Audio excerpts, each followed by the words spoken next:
खांडवा गांव में 7 बजाने को थे। खांडवा गांव में हर शाम की तरह गांव में घंटी की आवाज गूंज रही थी। सब लोग 7 बजाने से पहले अपने अपने घरों की खिड़की और दरवाजे बंद कर दिया करते थे। हर आम आदमी से लेकर श्रीमंत लोग भी बंद। खांडवा गांव में 7 बजाने को थे। खांडवा गांव में हर शाम की तरह गांव में घंटी की आवाज गूंज रही थी। सब लोग 7 बजाने से पहले अपने अपने घरों की खिड़की और दरवाजे बंद कर दिया करते थे। हर आम आदमी से लेकर श्रीमंत लोग भी बंद कर दिया करते। उसी गांव में राणा सा और उसका बेटा देव दोनों एक घर में रहते थे। राणा सा अपने बेटे देव को बोलते हैं, बेटा देव जल्दी जाके सारे खिड़की दरवाजे बंद करो, 7 बजने वाले हैं। बेटा देव खिड़की दरवाजे कस के लगाना और 7 बजने के बाद किसी से भी बात मत करना, और मैं जब तक ऊपर के खिड़की बंद कर देता हूं, ये बोलकर राणा सा ऊपर के कमरे चले जाता है। देव अपनी पापा की बात मानकर वो जल्दी से खिड़की बंद कर देता है और जाकर दरवाजा बंद करके जब वो लास्ट खिड़की लगा रहा ही होता है कि उसके सामने उसकी माँ अचानक आ जाती है और देव से कहती है, देव बेटा कैसे हो? मैं तुमसे मिलने आई हूँ, मुझे पहचाना नहीं?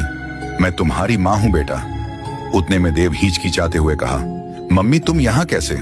पापा ने तो बोला था कि आप इस दुनिया में नहीं हो, आप मर चुके हो। ये बात सुनकर माँ बोली, नहीं तो देखो मुझे, मैं तो जिंदा हूं, पापा झूठ बोल रहे हैं। चलो बेटा अब दरवाजा खोलो, मैं ज्यादा देर तक बाहर खड़ी नहीं रह सकती, वह लोग आ जाएंगे। फिर देव बोला, हाँ हाँ मम्मी मैं अभी दरवाजा खोलता हूँ। ये कहकर देव ने जाके दरवाजा खोल दिया। दरवाजा खुलने के बाद मम्मी अंदर आने लगी। दूसरी तरफ राणा सा नीचे आ गया। आते से ही उसने मम्मी को आते देख जल्दी दरवाजा बंद कर दिया और एक बाजू की खिड़की सब बंद करने के बाद राणा सा देव के पीछे गुस्से से आवाज लगाई। देव पीछे मुड़ा। राणा सा उसे फिर गुस्से से बोला, तुमने दरवाजा क्यों खोला? मैं मना किया था ना। फिर देव बोला, पर पापा बाहर मम्मी खड़ी थी। राणा सा बोला, शांत हो जाओ मैन, कहाँ था ना तुम्हारी, मम्मी मर चुकी है, मैं तुम्हें बाद में सब बता दूंगा, अब चुपचाप ऊपर जाकर सो जाओ। फिर देव तेजी से ऊपर सोने के लिए चला गया। देव अपने कमरे में आकर बिस्तर पर करवटें लेकर सो रहा था। देव को अपनी माँ की याद सताती गई। उसके मन में कई सवाले घूम रहे थे और जब सुबह हुई तो राणा सा देव को लेकर कहीं तो ले जाने लगा।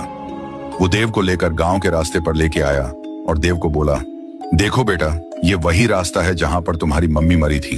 कैसे देव की मम्मी राणा सा बताए गए रास्ते पर 7 बजे मारी गई? ये देखने के लिए पार्ट 2 का इंतजार करें।